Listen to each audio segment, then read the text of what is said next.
James and I met while studying for our undergrad at the University of Illinois Springfield campus. I first saw Katelyn when we were asked to serve on an advisory board for the new dormitory being built on campus. I emailed a mutual friend of ours, Carla Ivankovich, to see if it was a good idea to reach out to Katelyn. I believe Carla responded with something like, "Oh, it's absolutely okay," and followed that with a small threat against my life if I broke Katelyn's heart. I knew what she meant. It didn't take long to see that Katelyn was really special. People often ask me what was the one thing I noticed about Katelyn first, and I tell them there isn't a one thing, it's just her. When Katelyn and I met for the first time, we were waiting for some campus big shots to show up to this supposedly important meeting. She was looking down at her phone, and I'm attempting to be polite and making benign chit-chat. She was polite, but gave simple one-word answers. Her face still down, I started to think, okay James, back off, she doesn't want to talk. But then I could see that she started to smile, but still avoided eye contact. I was curious and wanted to know more about her, but definitely not prepared for what happened next. When I stopped talking, Katelyn looked up and directly at me. Her piercing eyes almost commanded me to gaze long enough for us both to realize we were staring at each other. I know it sounds silly and cliche, but I couldn't look away. This brief glimpse communicated more about Katelyn than I could have imagined. I was able to see a kind and loving soul, a soul who has been hurt during her life, but was still yearning to give others the benefit of every doubt.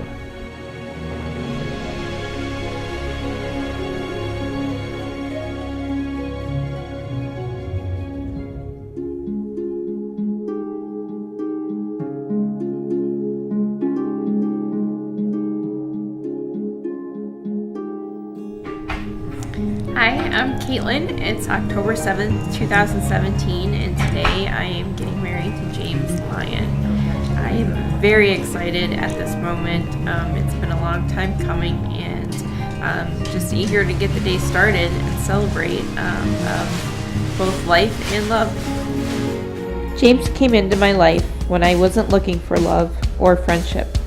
Instead, I had left my hometown in a desperate attempt to flee the day-to-day reminders of a life that was never going to be the same. 3 years prior, I had broken my neck in a diving accident, which left me a quadriplegic. The search to find a new identity, compounded by a fierce drive to be as independent as possible, had me concerned only with the survival of the day-to-day. However, James was as equally stubborn, and his persistence eventually led to a friendship with the reward of a relationship I never thought was possible.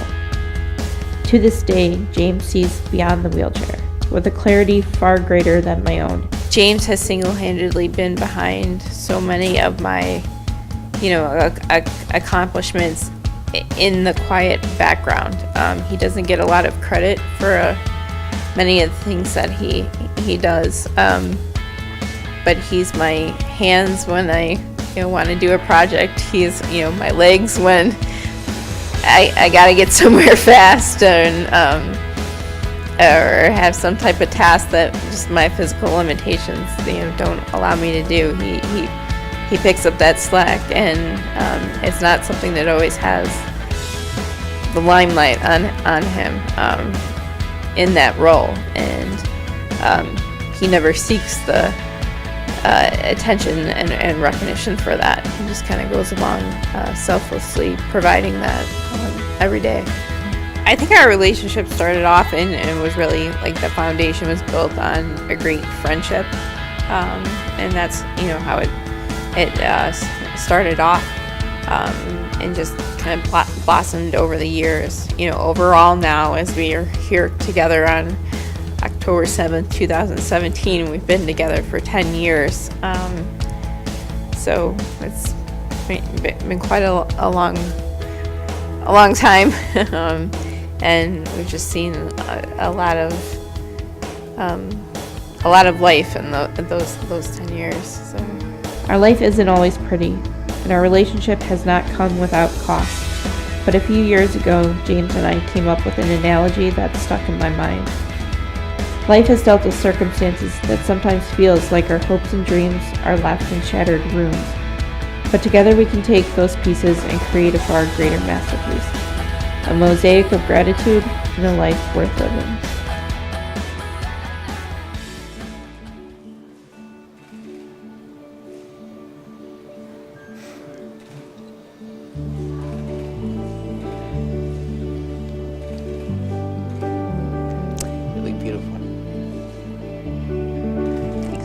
shabby, huh?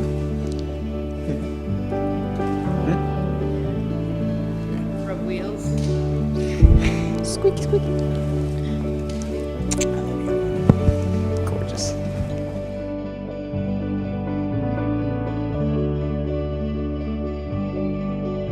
October 7th, 2017 was the day where Katelyn and I set out to do two things.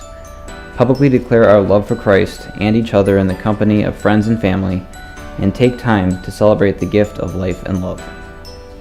For the entire day, we found ourselves surrounded by friends and family who were significant in our lives and who shared responsibility for us being there that day.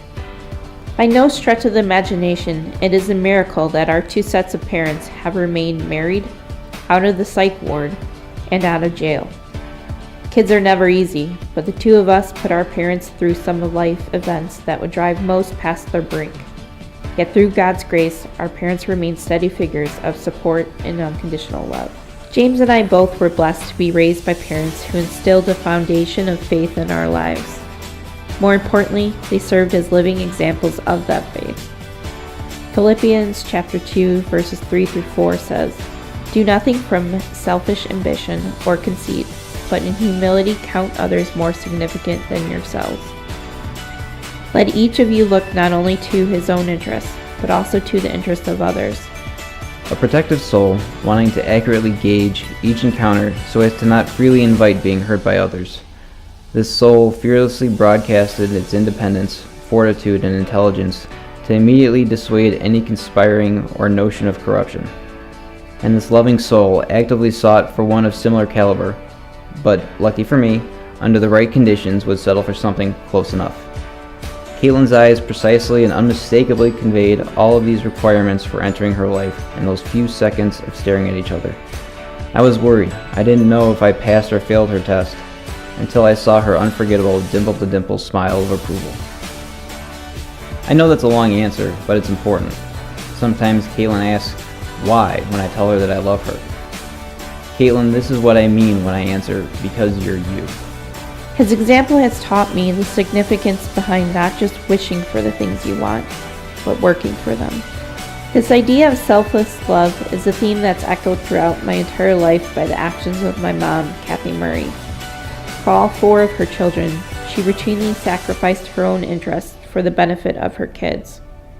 When my accident happened, she spent nearly every single day by my side, sharing tears, laughs, and way too many verses of Nora Jones and Clay Aiken. Her shared gifts of faith, creativity, and service to others is the driving force behind each day of my life. Fittingly, a passage that reminds me of my dad, John Murray, is 1 John chapter 3, verse 18. "Little children, let us not love in word or talk, but in deed and in truth." Many that know my dad know that he's not one big on intimate conversations. When the topic of feelings or emotion comes up, his face can turn 10 shades of red with beads of sweat to compliment. Yet for as long as I can remember, my dad has demonstrated his love through acts of service, and always striving to be the best version of a provider that he could be. Whether you ask for it or not, John Murray is a guy who's always searching for ways that he can help. From car washes and oil changes to showing up at my work to shovel the parking lot. He often performs these acts of services with little recognition in return. Similarly to my wonderful in-laws, both of my parents did whatever they could to provide for me and my brothers. All of my life I have been the one child who made things, shall we say, interesting for my parents and family. I was the wild card who kept everyone on their toes. Luckily for me, my parents always provided an answer to whatever problems I was dealing with or a complicated scenario I found myself in. Whether it was pneumonia in the hospital at the age of 3, depression and seizures during my high school years, or a horrific bus accident right before college, my parents fought right beside me to make sure I had a chance at life.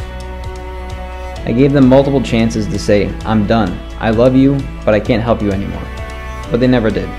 My parents are a stellar example of teamwork in a marriage. Sure, they had their fair share of healthy spousal debates, but they always came together and never gave up. I learned many things from my mom and dad, but if I had to learn only one thing, it would be that you do not give up on the ones you love. This one lesson transcends all relationships. and I'm proud to have learned it from my mom and dad and bring it with me into my marriage. Thank you, Mom and Dad. I love you.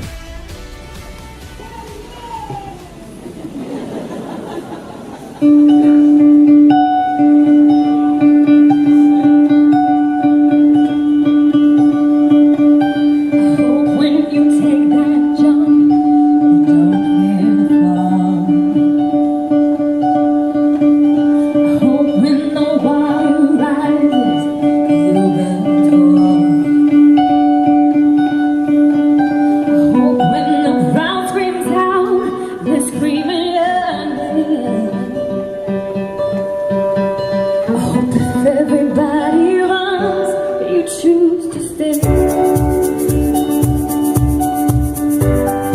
Oh, that you fall in love and it hurts so bad.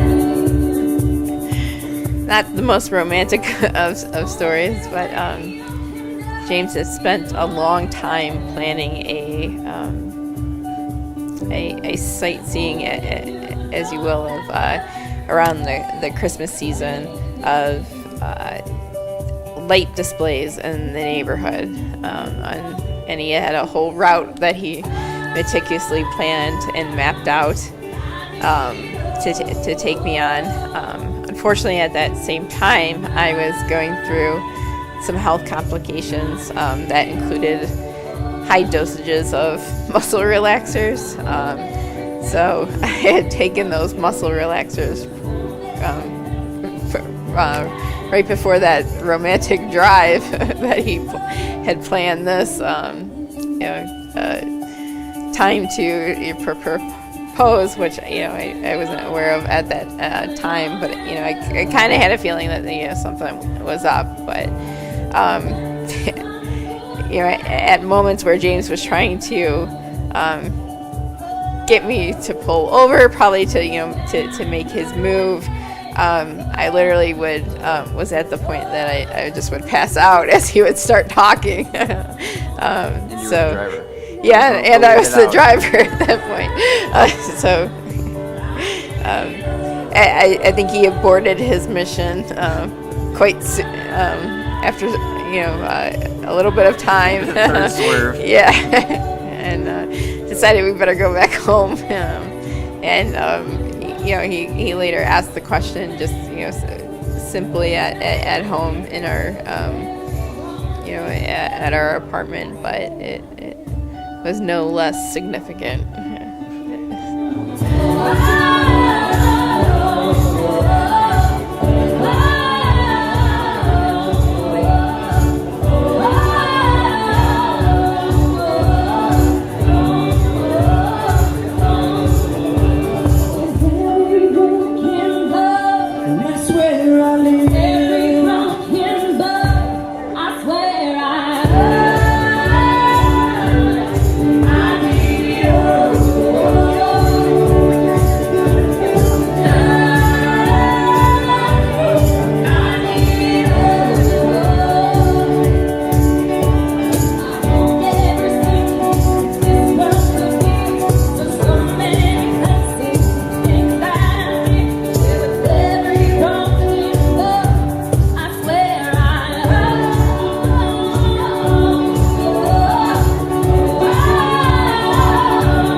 I, James, Take you, Katelyn, take you, Katelyn, to be my wife, to be my wife, to have and to hold to have and to hold this day forward, this day forward, for better, for worse, for better, for worse, for richer, for poor, for richer, for poor, in sickness and in health, to love and to cherish, until death do us part. I give you this ring As a symbol of my abiding love, of my abiding love, my eternal faith, my eternal faith, and my undying devotion. and my undying devotion. It is an outward reminder of our inner unity. Because of your commitment before God and these witnesses, and through the power vested in me by God, I now pronounce you husband and wife. James, you may kiss your bride.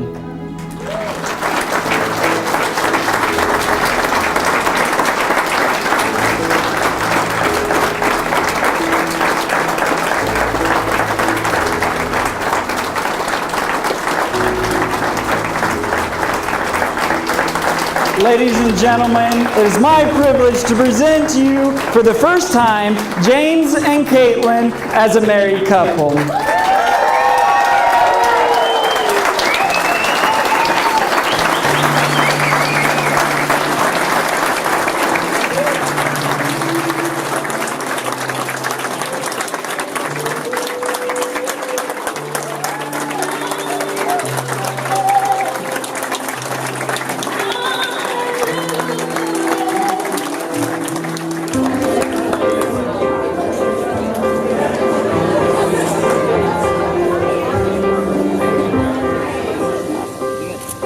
I'll tell the world, I'll sing the song. It's a better place since you came along. Since you came along. Your touch is sunlight through the trees. Your kisses are the ocean breeze. Everything's alright when you're with me. And you're my favorite thing. Oh, the love that you bring. Well, it feels like I've opened my eyes again, and the colors are golden and bright again. There's a song in my heart, I feel like I belong. It's a better place since you came along. It's a better place since you came along. I know we're incredibly thankful for all of the staff at Fisherman's Inn and all the vendors that were part of our special day.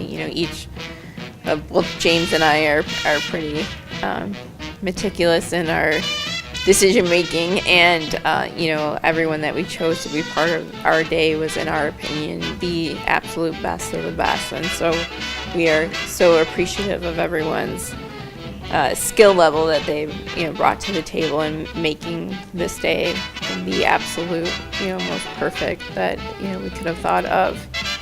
And just amongst our own family members, I know doing a wedding speech ad lib isn't the most ideal scenario, but we've gone through some stuff in the last couple days that just time got away from us. And so within that speech, I know we didn't really dwell upon just the impact and significance that our parents have had on us, and that I think goes for both of us. Oftentimes they get the short end of the stick and not the recognition that they deserve, and really I think they're to thank for why we're here today.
Katelyn, I am so proud to be your father.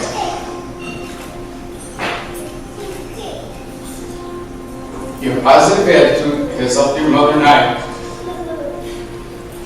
You're in challenging times. Your determination to achieve your goals can never be matched. I love you.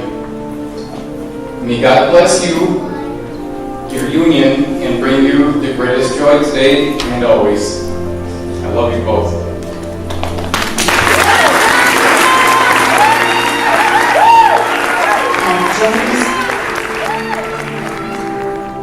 Every single day, that's what you are to Katelyn. And I cannot express my gratitude towards that. I look around this room and I feel how blessed we are to have all our loved ones, all our family and friends just in this one room. And I just can't help but think that Katelyn James each gave us a little bit of what heaven is like here on earth today. Thank you.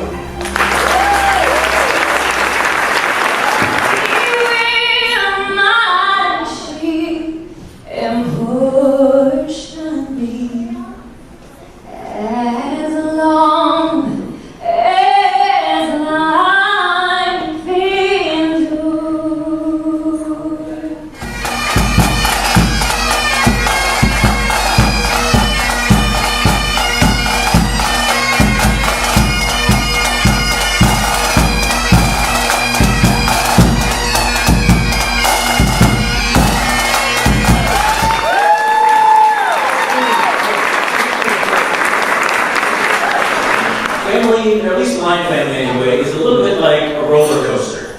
But if you lean really hard into the hard turns, and you stick your hands way up in the air, and you scream at the top of your lungs, you'll get through it just fine. So now I would love it if everyone could raise their first toast glass with me. To say a toast to James and Katelyn, and you always have each other's love, and also the love and support of now your larger family. So salute.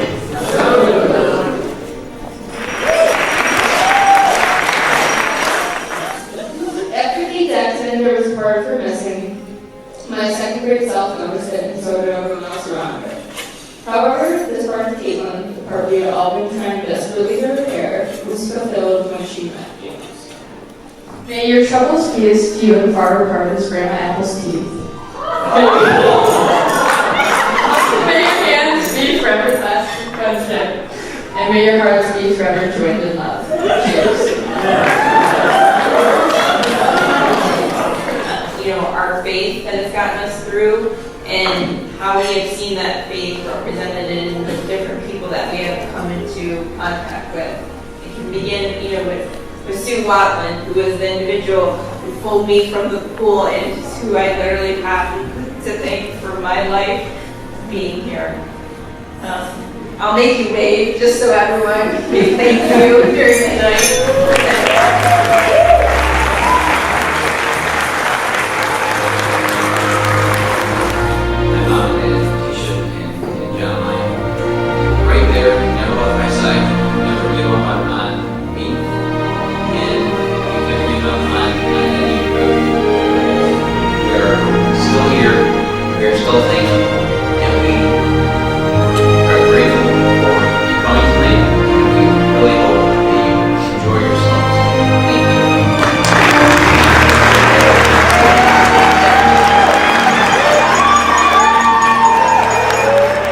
Shortly before the wedding, with James's foot getting injured, kind of changed the dynamic of a lot of the plans that we had, and our relationship as a whole has kind of been a reflection of those type of curveballs. And James, for me, has always been kind of like the pillar of calm and strength in moments of chaos. So being able to wake up next to him this morning and just feel that, and be provided with the confidence that gave me going into today, that everything was going to work out. It was going to still be the best day of our lives, and it worked out.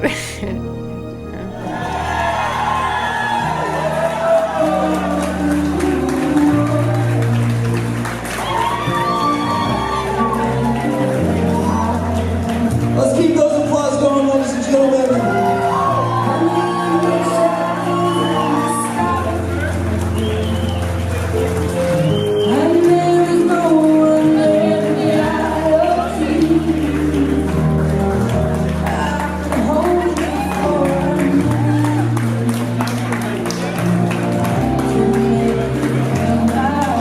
James and Katelyn, ladies and gentlemen. The mother of the groom.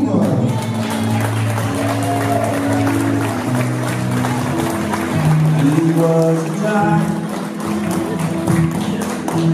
that was just a kid. I was always trying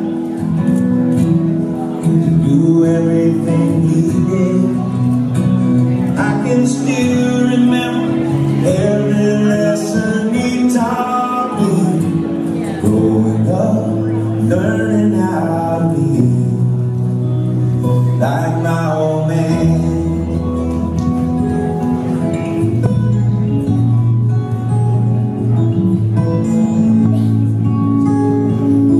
Let's hear it for the mother of the groom.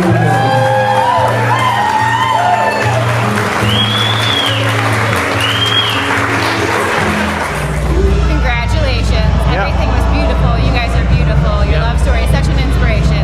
And we are so honored that you asked us to be a part of it. So, congrats. Thank you.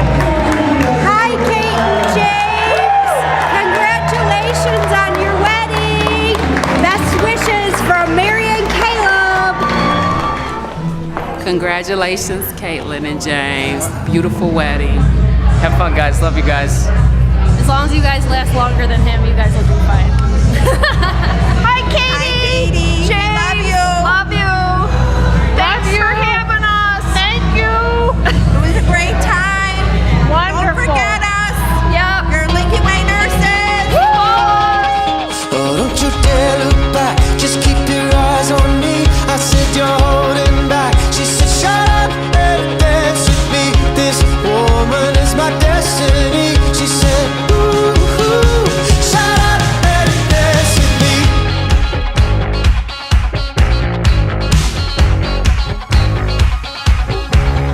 We were victims of the night. The chemical, physical, kryptonite. Help us to the base and the fading light. Oh, we were bound to get together, bound to get together. She took my arm. I don't know how it happened. We took the floor and she said, oh, don't you dare look back. Just keep your eyes on me. I said, you're holding back. She said, shut up and dance with me. This woman is my destiny. She said, ooh, shut up and dance with me. A backless dress and some beat up sneaks. My discotheque, Juliet, teenage dream. I felt it in my chest as she looked at me. I knew we were bound to be together, bound to be together.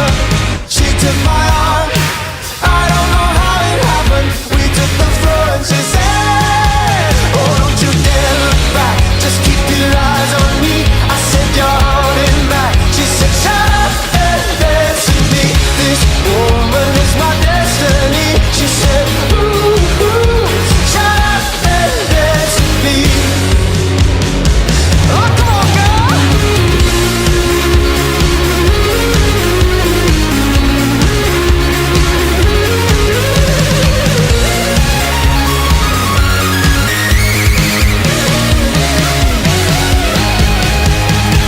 Deep in her eyes, I think I see the future. I realize this is my last chance. She took my arm. I don't know how it happened. We took the floor and she said,